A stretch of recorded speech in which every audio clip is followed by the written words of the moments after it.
I'm David Knowles, and this is Ukraine, the latest. Today, we analyse the fallout from the leaked Pentagon documents on Ukraine, and our defence editor reflects on her most recent dispatch from the frontlines. Bravery takes you through the most unimaginable hardships to finally reward you with victory. This hideous and barbaric venture of Vladimir Putin must end in failure.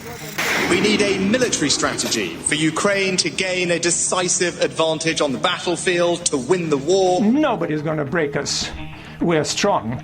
We're Ukrainians. Every weekday we sit down with leading journalists from the Telegraph's London newsroom and our teams reporting on the ground to bring you the latest news and analysis on the war in Ukraine. It's the 11th of April, 1 year and 46 days since the full-scale invasion began.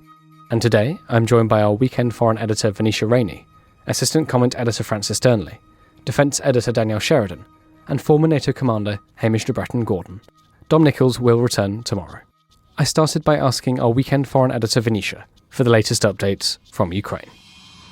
Hiya, so let's start on the ground in Ukraine. The main fighting continues to be around Bakhmut. Our listeners will be very familiar with this town in the east of Ukraine now, in the Donetsk region. What we've heard, the latest, is that the Russian-installed head of the Donetsk region has claimed that Russian forces now control more than 75% of Bakhmut. This battle has been one of the bloodiest of the whole war. We can't really verify that. Ukraine has said that it's still fighting, but it has accused Russian troops of switching to scorched earth tactics, saying that they're destroying remaining buildings, positions with airstrikes and artillery. Maybe this city will fall, maybe this town will fall this week, maybe in the coming weeks.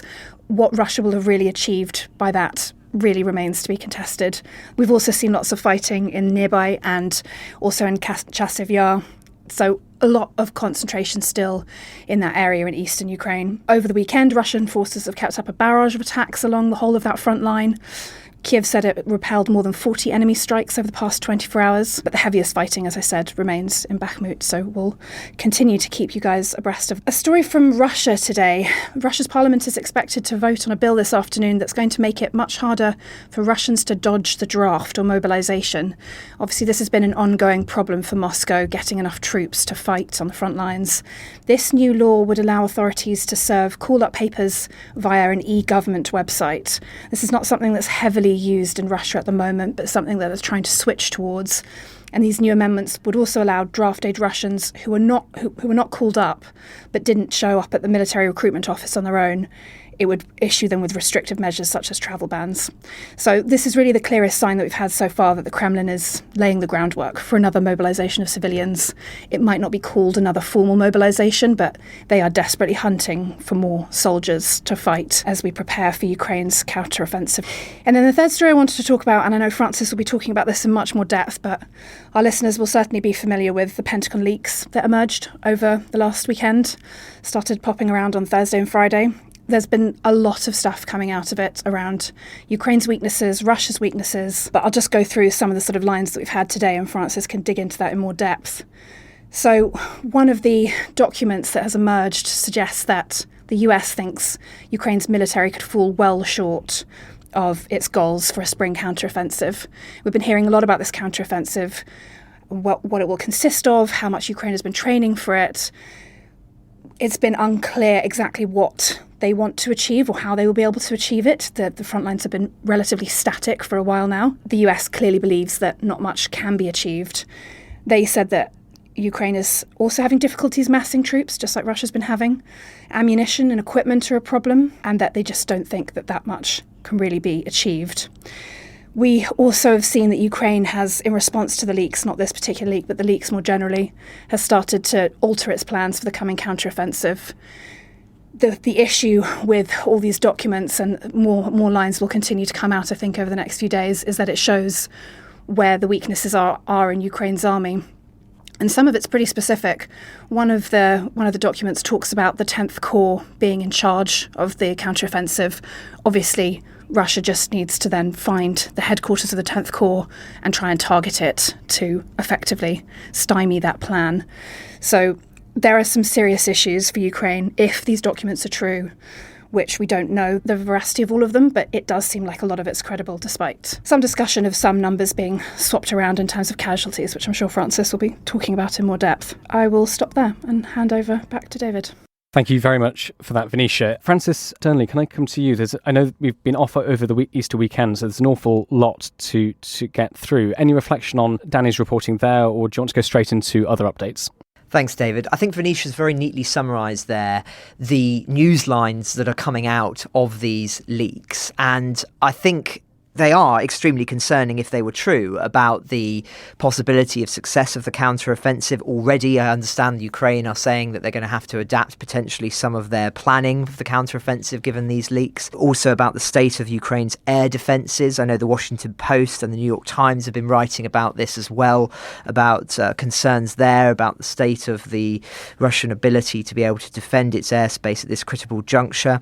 So there was also some quite considerable alarm, I think, about the leak of diplomatic cables within these briefings as well, conversations happening with South Korea, who were concerned about how exactly they'd be able to send weapons when they're not really meant to do that, as according to their own internal politics. So lots to be concerned about. But I do think it is really important as well to throw in some caveats. And I was speaking to Dom this morning. Dom is in an intelligence briefing as we speak and will be on the podcast tomorrow after a few days away. But he and I did have a conversation and sort of fleshed out, I think, some of the caveats that do need to be thrown in here about these briefings and what they might mean. So I think the first thing to emphasise, and this is very much something that Dom's going to expand on in his newsletter later on, is that there are two aspects of this, which is that the intelligence and information, as ever, are different things. That the intelligence is information plus assessment. You've got the raw data, and then you've got assessment on top. And what we're seeing in these briefings is data, of course, but data that is out of date, but also assessments that are out of date as well. And in the case of these leaks, there would almost certainly be a need for the information to be updated in light of recent events, refined as other raw information is made available. A lot of this information seems to be from early February, maybe even late January. A lot has changed in that time. And so some of the assessments that are made in the briefing notes, if they are all accurate, may well have been updated since, and so that is a very important caveat to throw in here. The other is that who exactly is the leaker and how senior are they? And the reason this is significant as well is, does it have implications on what further information we're going to see in the coming days and weeks? Has the leak, as it were, have they done what they sought to do, or is this part of a more orchestrated campaign to derail the Ukrainian counteroffensive? Now, there is some evidence that this is more of a lone operative, perhaps not the most senior either, who has chosen Discord, which is a relatively little known social media site, really, mostly used by the gaming community in order to drop these files, particularly the photographs. And it does sort of suggest, in his view, that it indicates a rather rushed operation aiming for bragging rights rather than a coordinated attempt to damage the national security of the United States.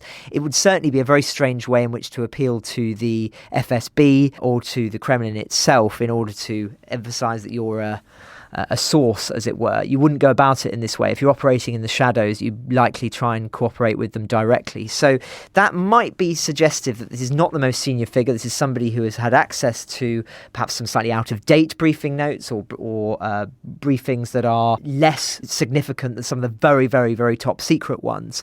And so they have leaked what they have access to rather than it being some sort of huge strategy in order, as I say, to derail the entirety of the Ukrainian counteroffensive. So some important caveats to throw in there, but nonetheless, I do think that this is concerning, and it does tally with some of the reporting that we've made recently, of course, about the ammunition shortages. And also, I noted some interesting reporting over the weekend from the Washington Post about quite how severe the shell crisis seems to be. So they are saying that Ukrainian forces are running so short of ammunition that some frontline artillery units are limited to firing only once or twice a day compared to 20 or 30 previously. And they cite a commander who says, "We don't have a lot of ammunition, so that's why we don't work a lot." So Again, there is evidence further to the leaks that there may be some accuracy in terms of certain pictures that are being painted by this, but a lot has changed in recent weeks in the military picture, and there has been considerable, I think, prioritising of the need to be funneling more ammunition to Ukraine and more heavy weaponry, and of course fighter jets as well. We've seen more MiG announcements that have come recently that aren't factored into the briefing notes. So again, there has been shifts, and I did note as well that the Kyiv have been asking for some more for jets over the weekend, but they're also acknowledging that they're not likely to come in the short term, at least not the ones that they want, which is the US's F-16s. The UK has also cast some doubt on some of the analysis in the leaked papers, which suggests that Moscow nearly shot down a surveillance plane over the Black Sea. Ben Wallace has said that he thinks that announcement is not correct, and they merely launched a missile in the vicinity of the aircraft rather than this being an actual real threat that they were going to shoot it down. So I just mentioned that to again cast some doubt as to all of the claims made in the briefing note, but nonetheless there are causes for concern there, and I think that the news over the weekend as well that Russia has destroyed a depot containing about 70,000 tons of fuel near the southeastern city of Zaporizhia as well will add to that concern that we're in this attritional war now, and that the attritional state of things does not necessarily favour the Ukrainians in certain key metrics. Perhaps on the manpower front, they're in a more stable position than they were a few weeks ago, but on some of these others, they have not seen perhaps the increase that one would hope for prior to the counteroffensive. That's one narrative that could be painted from all of this. But to end on a more optimistic note in the military sphere, it is interesting, I think, that Ukraine over the weekend resumed electricity exports to Europe, claiming that Russia did not succeed at all in destroying the nation's energy system, and that's the remarks directly from the Ukrainian energy minister. Listeners will recall, of course, that the country had to suspend electricity exports in October when Russia began launching regular missile and drone strikes on the critical energy infrastructure. That was the priority at the time. It caused those sweeping power outages for civilians and industries, and made substantial challenges for Ukraine in terms of bringing back electricity and other energy sources. But as I say, they have now resumed exports, and they claim this will be, of course, invaluable in order to keep the country functioning, but also in terms of finances. They're hoping to bring in, I think, around 1.5 billion euros from electricity exports. That's what they managed to achieve in June 2022 by the end of its sort of year of exportation. So that's, I think, a more positive development in the defence mechanisms that have been put in place in recent months, the ability to fight back against these kind of strikes, does show that there have been developments and positive developments that have been made. But nonetheless, it all really depends. We're in a very, very thick fog of war at the moment, and it's difficult to know whether the briefings are accurate or whether the things have moved on. And as ever, Dave will be trying to unpick it on the podcast. Thank you, Francis. Can I go to Danny Sheridan? Danny, you've been in Ukraine the past few weeks. Welcome home. I hope it was a smooth journey back. Can we talk about your final dispatch that you've filed from some interviews you did before you left the country? You managed to speak to some Ukrainian prisoners of war. This is Ukrainians conscripted into Russia's army from the separatist Donetsk region. Tell us about this interview. What was it like? What did you ask them? Yes, thanks for highlighting my last dispatch that's in today's paper, and it's regarding some very rare access the Telegraph was granted to interview two prisoners of war. They had recently been captured by the armed forces of Ukraine and had been fighting with the Donetsk People's Republic, a separatist brigade, since February last year, and were recently captured. Now, the funny thing about sitting down with POWs is that you were told one version of events, and it's compelling. So I was told by the prisoners that they had not actually been near the front line, that all they'd been doing was guarding buildings, something that they deeply regretted any involvement in, but insisted they hadn't been responsible for killing anybody. They'd not been involved in looting. As far as they were concerned, all they'd done was effectively be security guards of some buildings that the Russians had taken over, and the DPR. But then when we spoke to the officers who had organised this meeting, they said that the 2 prisoners in question had been found with machine guns and had been fighting in the trenches. So it was interesting for me as a journalist to hear that, because, you know, when I was speaking to them, their argument was compelling. They were absolutely adamant that there had been no foul play as far as they were concerned and what their duties involved. And then to walk away from that and be told, oh, that's absolutely not the case, it is quite a confusing kind of situation to be in, to be honest. But it was absolutely fascinating and extraordinary to sit down with these guys and have a conversation. And whether or not it's true what they're saying, the biggest thing that came through when we were speaking was a deep sense of regret.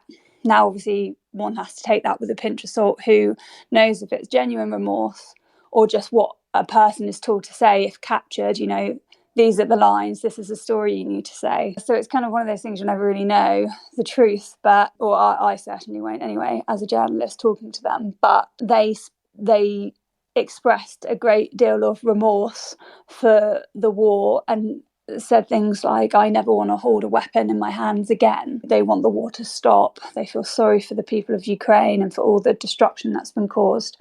Now, another really interesting thing that came out of the interview was just how badly they had been treated by their commanders. They spoke about themselves as being disposables, and this is a word that they picked up because they heard their commanders talking about them as being disposable entities. So this came about. So when I was interviewing the POWs, they said that they were treated badly by the commanders. They were shown very little respect. It was all very chaotic. It was a horrible situation to be in. And because these men were both Ukrainian nationals that were, so they say, forcibly conscripted by the DPR. Anyway, we spoke to the officers, as I was saying, after the interview, and they explained that they had spotted several trends while interviewing the prisoners of war. And one of them, and they've interviewed many fighters from the Wagner Group and from the DPR and the Luhansk People's Republic, and they said that this was where the idea that they were called disposable came from. And they said that the men they were interviewing had told them they heard their commanders describing them as disposables, a term that was restricted only to those from the separatist brigades. So actual Russian fighters apparently were never described in such terms. So if they wanted to go into battle, they'd say, get me a bunch of disposables and put them near the front. And that their own Russian soldiers were always put back further in the trenches. They were never put on the front lines, not even the second or the third. They were always held further back. So it's kind of a really tragic kind of state of affairs when they're using these people to fight their war, and they're putting the people that were forcibly made to fight. They don't, as far as I can see from what I've been told, that there are a lot of them that don't even believe in this war, but they have been forced to fight, and then their lives are deemed so worthless that they're just shoved to the front.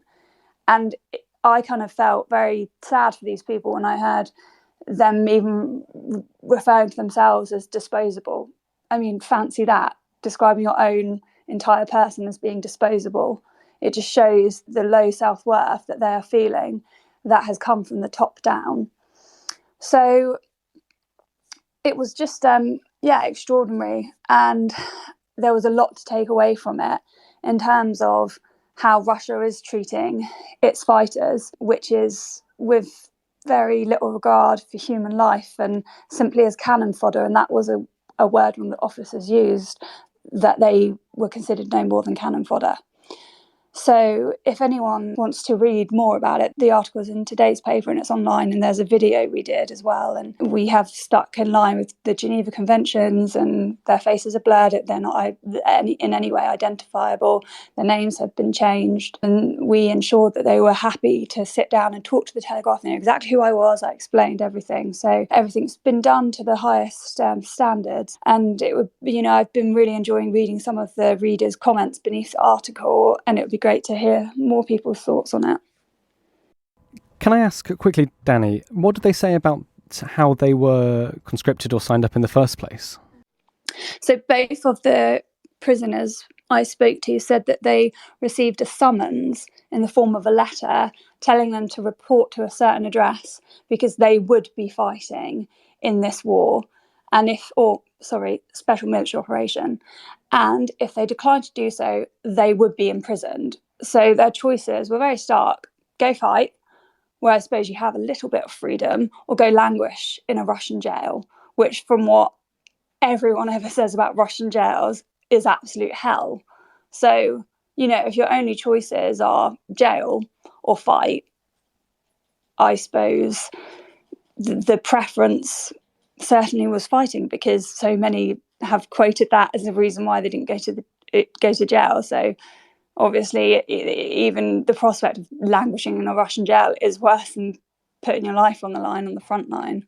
Danny, you've mentioned how the sort of discombobulating experience of knowing that you were not necessarily being told the truth, or at least the truth was a difficult thing to identify, because they were saying one thing, the AFU officers were telling you another thing. To what extent did you think they were telling you what the Ukrainians wanted? I mean, you said, you're setting up this interview, you tell them who you are and what you'd like to do.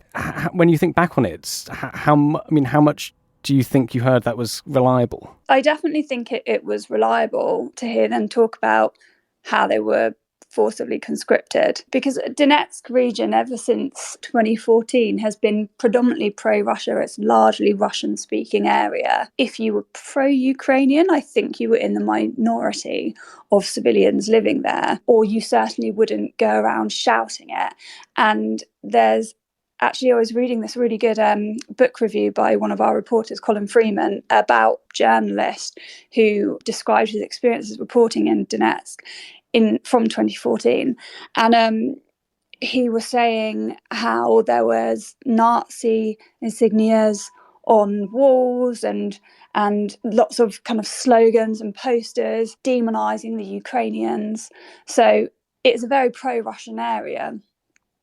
So it's hard to know if the prisoners were not themselves pro-Russian, and now that they've been caught, are saying anything to help themselves, which is denouncing the Russian government, saying that, they felt awful that they've been fighting their own Ukrainian brothers. It's really difficult. All I can say is, as a human being sat opposite them discussing their story, it felt believable and there appeared to be genuine sentiment in what they were saying. However, given the context, these were two men living and working in a very pro-Russian area who signed up to fight rather than go to jail. Going to jail was an option, obviously not a palatable one, but nevertheless there. So, yeah, it's really hard. I can't give you a genuine answer as to whether or not I believe their story in full. But fortunately for me, I suppose I don't have to get to that point. I just need to report both sides, which is what I've done. And I suppose it'll be something I mull over for a very long time, whether or not they were genuine. Absolutely. Well, thank you so much, Danny, and welcome home. Thank you for all of your reporting out in Ukraine. It's been really interesting to hear about your experiences out there, and we hope you have a good rest now. Thanks so much. Do побачення. Francis, would you like to run us through some of the most important diplomatic updates, and then we'll come to Hamish? Thanks, David. We spoke at length last week about the apparent scoop in the Financial Times that from Andrei Sabika, the deputy head of Zelensky's office. And he said that, or suggested, should I say, and this is how it was reported by the Financial Times and by many other outlets, that Crimea might be up for some negotiation if Ukraine succeeds in its counteroffensive. And I said at the time that I was very, very sceptical about this, and I thought that a misinterpretation of what he was saying was far more likely, and that it might be more of a ploy from Ukraine to be talking about dialogue, whereas actually the reality is that Crimea remains absolutely integral for their military strategy. And so it has proved in many ways, because after our broadcast, the Zelensky's office confirmed that there had been a misunderstanding in essence, and that nothing had changed with respect to Crimea, and that in fact they were as committed as ever to restoring their full territorial integrity. So I do think that there's a mixture of misinterpretation, but I think also as well, as I say, that it's one that arguably benefits the Ukrainians because it enables them to be talking about negotiations, and perhaps that alleviates some of the concerns from the Western backers whose support in terms of weaponry for Ukraine is absolutely vital in the coming weeks and months. So sort of a beneficial misunderstanding in the short term, perhaps, but maybe as the dialogue changed over the course of the day, they felt it was very important to clarify that they were not weakening their position on Crimea.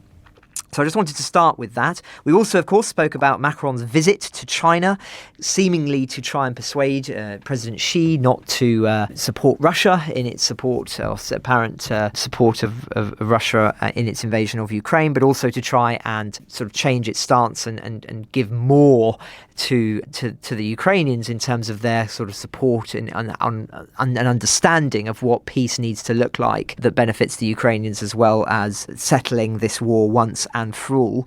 I was sceptical as to what could be achieved on that, and the early signs are not good that there's been a real shift in the position. China has not really fundamentally changed its position on Ukraine despite these overtures. That's according to certain sources coming out of the summit. Of course, Macron was there, so was Ursula von der Leyen, the European Commission president, and we understand that they did raise this famous phone call that was advertised with China said they wanted to have with Zelensky. And interestingly, China did remark after the summit on this. They said they are willing to speak with Zelensky, but have not specified a time frame. It will be when the conditions and time are right. Now, you could say that that's them conveniently trying to just kick the can down the road and that they actually have no such intention of such a call, or it's that they're waiting for the conditions to be right, which is potentially the counteroffensive not succeeding to the degree that Ukraine hopes.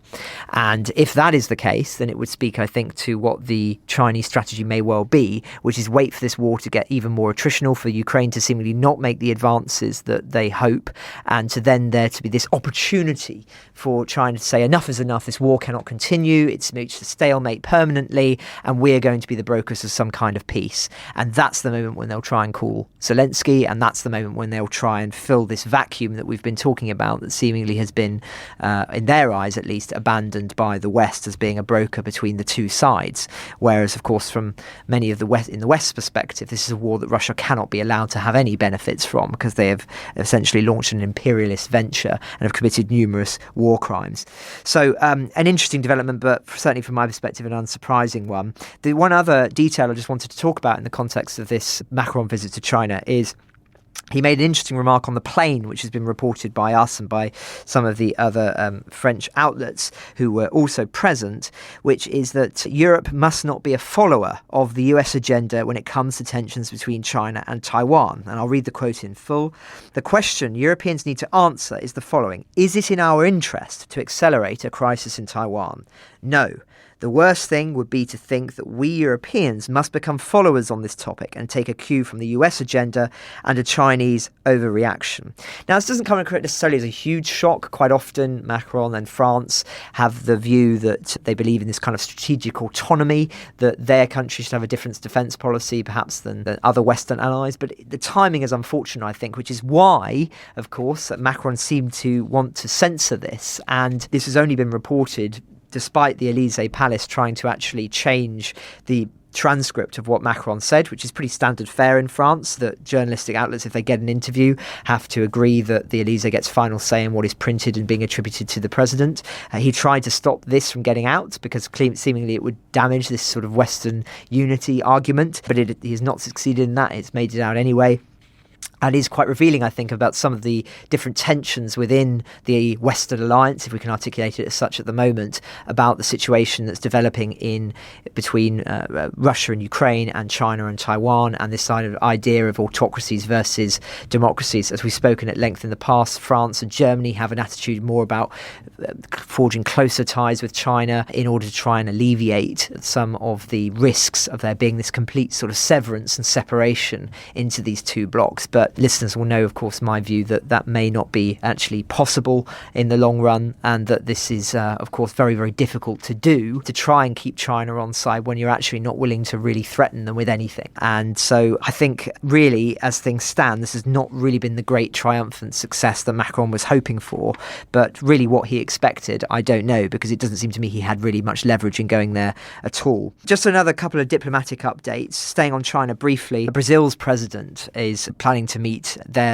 President Xi this week. He's going there to discuss trade and Ukraine mediation, he says, hoping to formulate some kind of caucus of countries that want to be involved in these mediated talks that China broker. And clearly this is part of China's diplomatic plan, is to use this umbrella of future negotiations with China being the key mediator as a means of forging closer ties with certain countries around the world, certainly emerging economies, of which Brazil is one. I think this should all be seen in that context of China very much using this moral argument as a justification for closer ties with certain countries. And the question is whether those countries are being duped, or whether this is an authentic attempt by China to fulfill some kind of role in the world that it feels it has not had for some time and that it deserves as a great emerging power. But nonetheless, a subject that we could go on endlessly about. Just another couple of quick updates.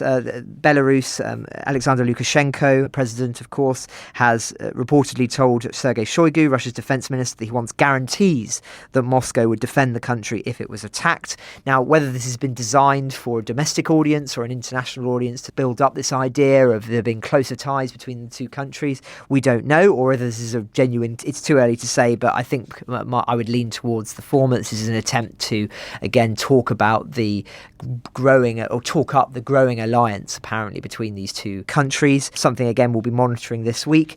And then just lastly, on Poland, Poland's Prime Minister has flown to the US today in order to attend meetings aimed to strengthen economic and defence cooperation between the two countries amid the war in Ukraine. Yet further evidence of Poland's increasingly important role in Central and Eastern Europe as a consequence of this war, and they're seeking to rearm and remobilise in a way that has, I think, surprised many in Europe, but has received plaudits from Britain and from America in particular with regards to the way they have approached this war and the sort of no quarter that they've had with regard to Putin and the need for there to be no negotiations with him. So a quite interesting developing picture in the diplomatic sphere, and I know I always say that, but a lot happening, and I think that the pieces are in alignment, all waiting to see what's going to happen with this counter-offensive. And as I say, we'll be obviously waiting with bated breath to see what happens. Well, thank you very much for talking us through all of that, Francis. Hamish de Bretton-Gordon, you've been listening. First of all, you have a few thoughts about these leaks from Washington. Can you talk to us about them? Yeah, absolutely. Hi, good afternoon, everyone. And one who worked in the sort of intelligence world when I was still serving, it really did pick up my ears when I heard about this. I think the first thing I'd say is the battlefield is always confusion, and it's the person who can work out through the confusion and get some sort of clarity is the person who is going to have the advantage.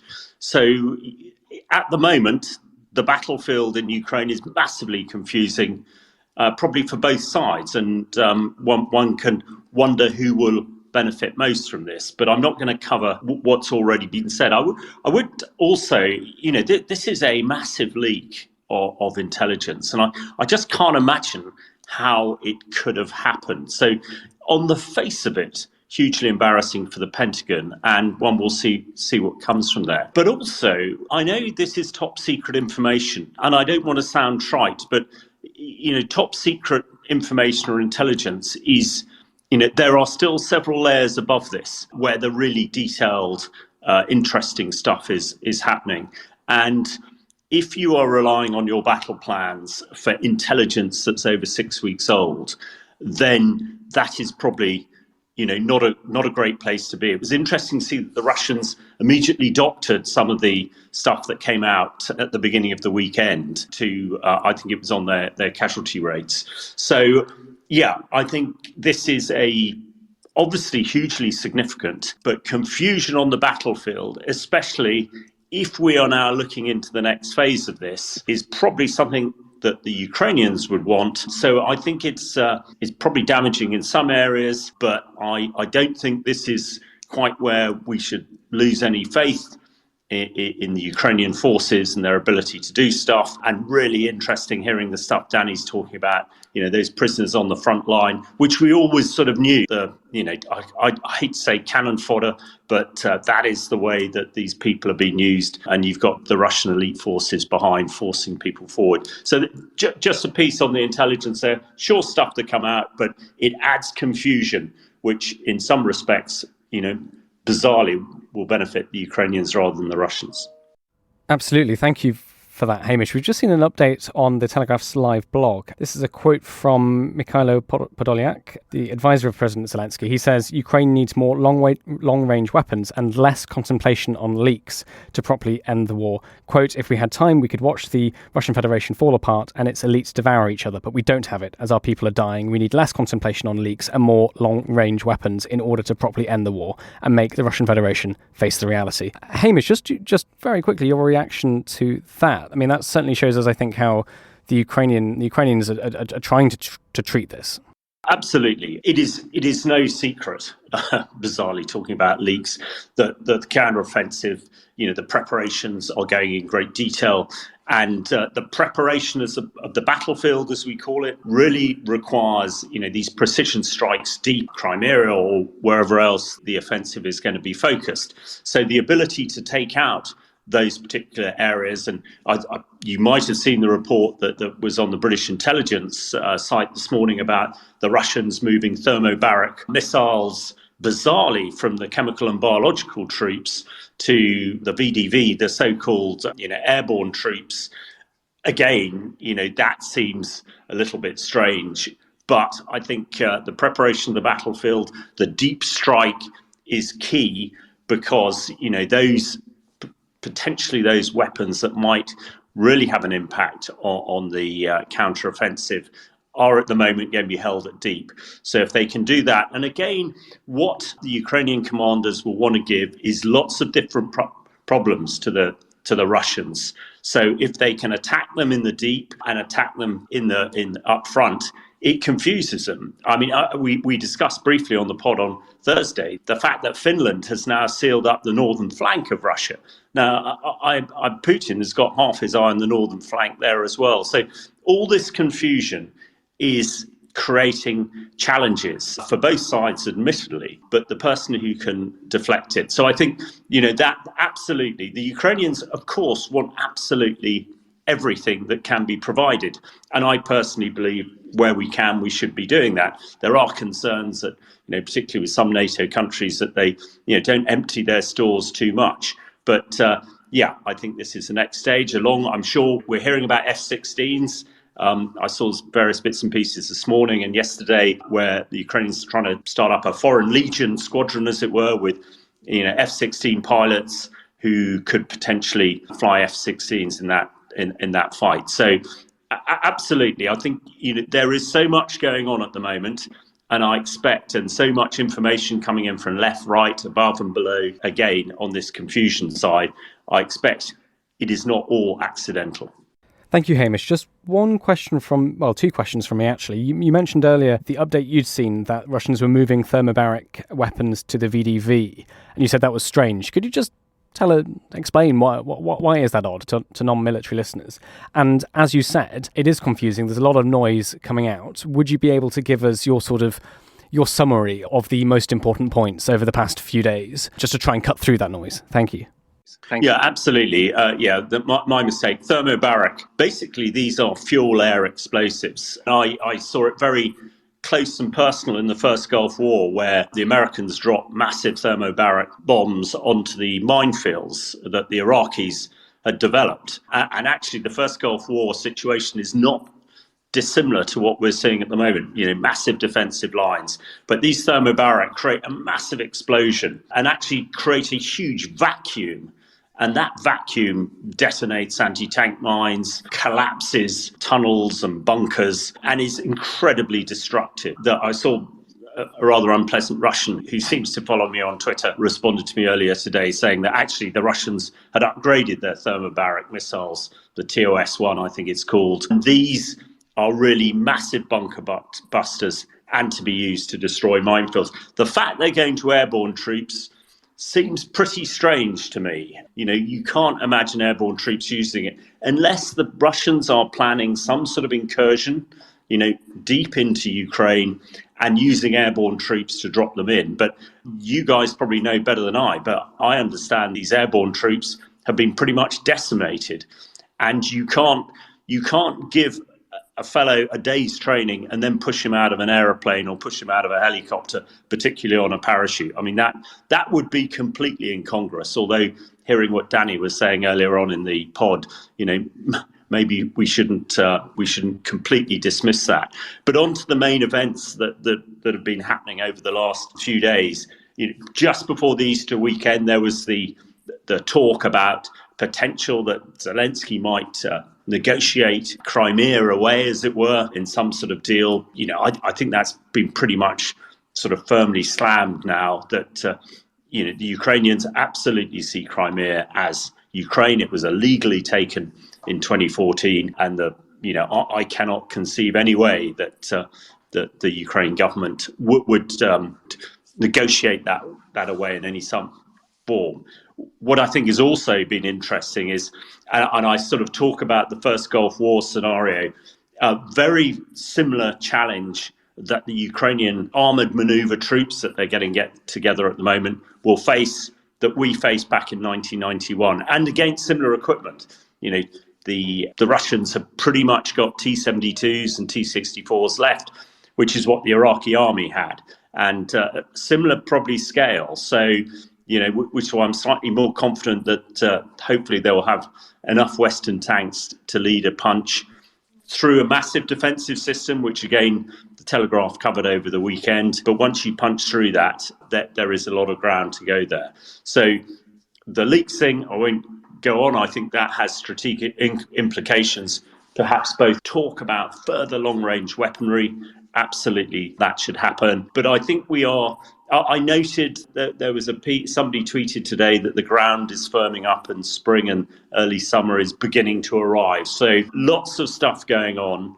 The confusion, I think, will get more and more. And I think, everybody is assuming that we're going to have this armoured thrust down the middle into Crimea. But who knows? And the final thing I would say on that, we know that the Russians have a lot of strategic forces in Crimea, and they must be getting a little bit concerned.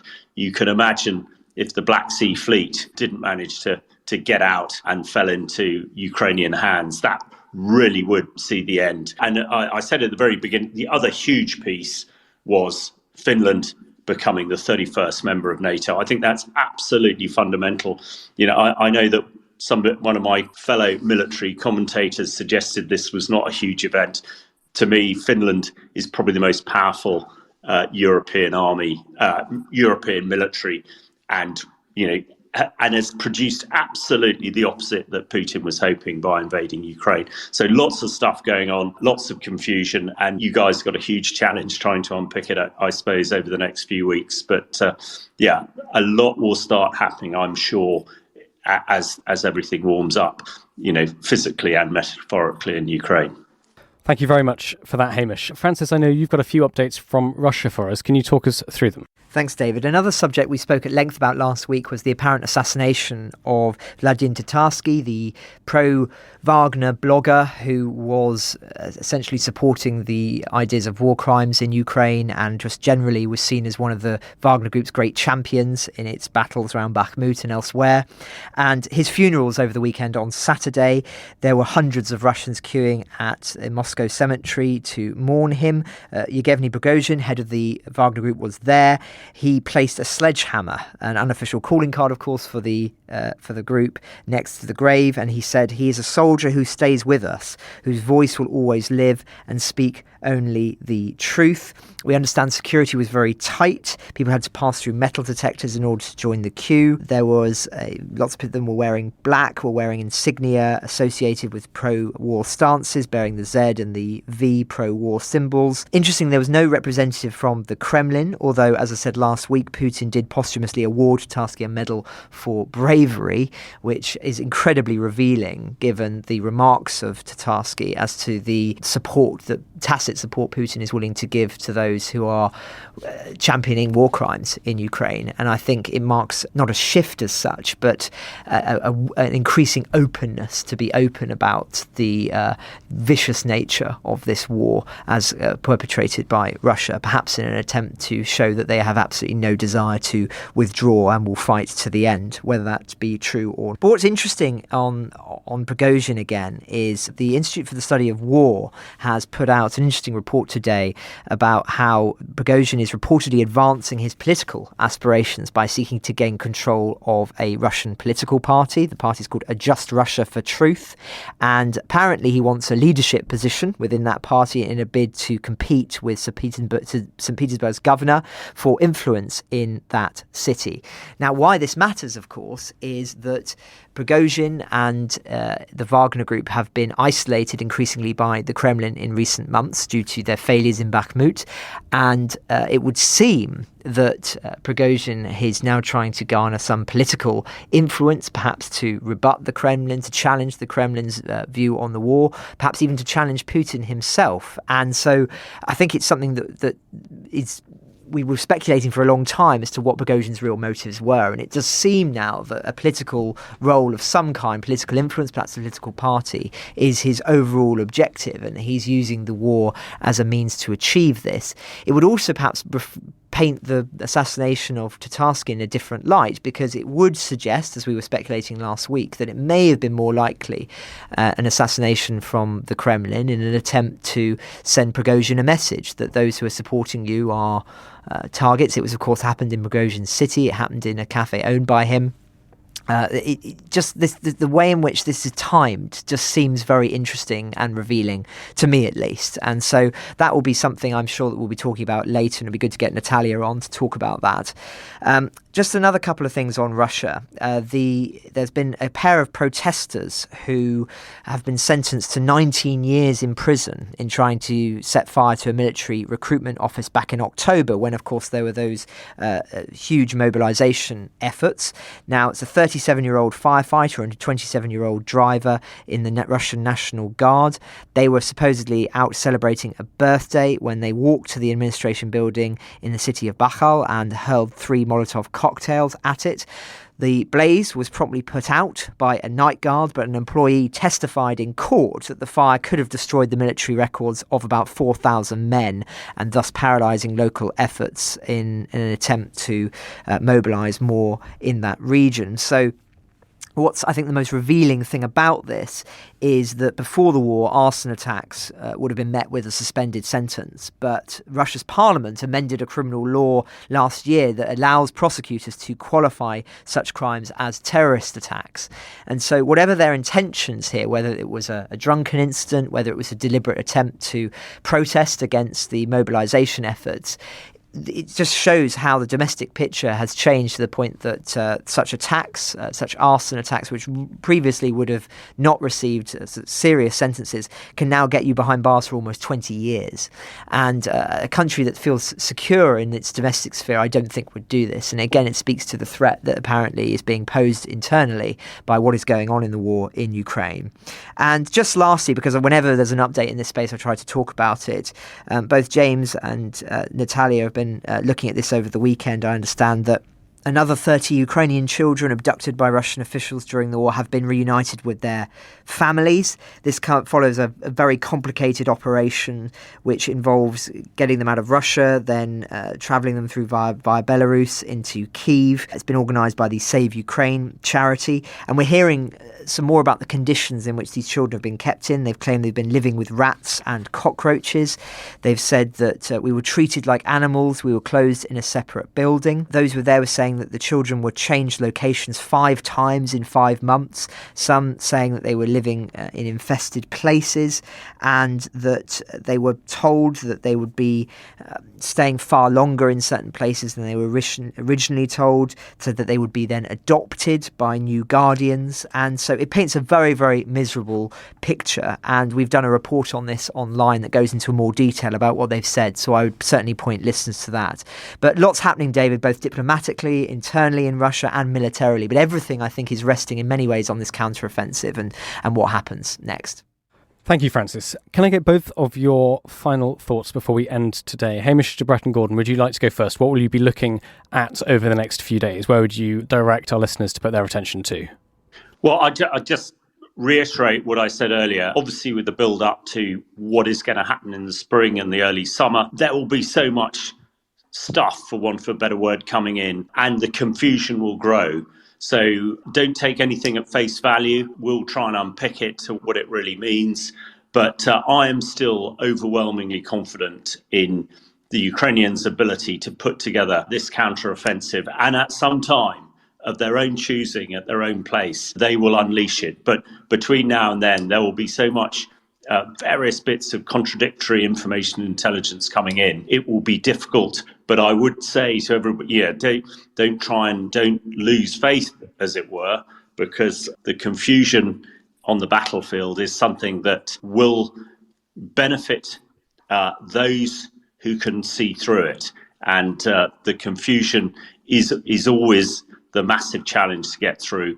And the more confusing it is, I expect, will benefit the Ukrainians than the Russians. So lots of stuff coming, I expect, in the next few weeks.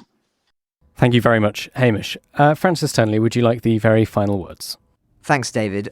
I've referenced in the past the trial of Vladimir Kara-Murza in Moscow, the Russian political activist and vice chairman of Open Russia, which promotes democracy in the country. Now, how widespread and how appealing such ideas are in Russia remains an open question, though I would argue the fact that the state terrorises those who advocate for them suggests that their proliferation is far from impossible. Now, that certainly seems to be the view of Mr. Kara-Murza, who's delivered these remarks yesterday at the closing session of his trial in Moscow. And I just wanted to let him speak for himself as part of the final thought today. Members of the court, I was sure after 2 decades spent in Russian politics, after all that I have seen and experienced, that nothing can surprise me anymore. I must admit that I was wrong. I've been surprised by the extent to which my trial, in its secrecy and contempt for legal norms, has surpassed even the trials of Soviet dissidents in the 1960s and 70s. And that's not even to mention the harshness of the sentence requested by the prosecution or the talk of enemies of the state. In this respect, we've gone beyond the 1970s, all the way back to the 1930s. For me, as a historian, this is an occasion for reflection. I'm in jail for my political views, for speaking out against the war in Ukraine, for many years of struggle against Vladimir Putin's dictatorship, for facilitating the adoption of personal international sanctions against human rights violators. Not only do I not repent of any of this, I am proud of it. I blame myself for only one thing, that over the years of my political activity, I have not managed to convince enough of my compatriots and enough politicians in the democratic countries of the danger that the current regime in the Kremlin poses for Russia and for the world. Today, this is obvious for everyone, but at a terrible price, the price of war. In their last statements to the court, defendants usually ask for an acquittal. For a person who has not committed any crimes, acquittal would be the only fair verdict. But I do not ask this court for anything. I know the verdict. I knew it a year ago when I saw people in black uniforms and black masks running after my car in the rearview mirror. Such is the price for speaking up in Russia today. But I also know that the day will come when the darkness over our country will dissipate, when black will be called black and white will be called white, when at the official level it will be recognised that 2 times 2 is still 4, when a war will be called a war and a usurper, and when those who kindled and unleashed this war, rather than those who tried to stop it, will be recognised as criminals. This day will come as inevitably as spring follows even the coldest winter. And then our society will open its eyes and be horrified by what terrible crimes were committed on its behalf. From this realisation, from this reflection, the long, difficult but vital path towards the recovery and restoration of Russia, its return to the community of civilised countries, will begin. Even today, even in the darkness surrounding us, even sitting in this cage, I love my country and believe in our people. I believe that we can walk this path. Ukraine the Latest is an original podcast from The Telegraph. To stay on top of all of our Ukraine news, analysis and dispatches from the ground, subscribe to The Telegraph. You can get your first 3 months for just £1 at www.telegraph.co.uk/Ukraine the Latest. Or sign up to Dispatches, our Ukraine newsletter, which brings stories from our award-winning foreign correspondents straight to your inbox. We also have a Ukraine live blog on our website where you can follow updates as they come in throughout the day, including insights from regular contributors to this podcast. You can listen to this conversation live at 1 p.m. each weekday on Twitter Spaces. Follow The Telegraph on Twitter so you don't miss it. To our listeners on YouTube, please note that due to issues beyond our control, there is sometimes a delay between broadcast and upload, so if you want to hear Ukraine the Latest as soon as it is released, do refer to podcast apps.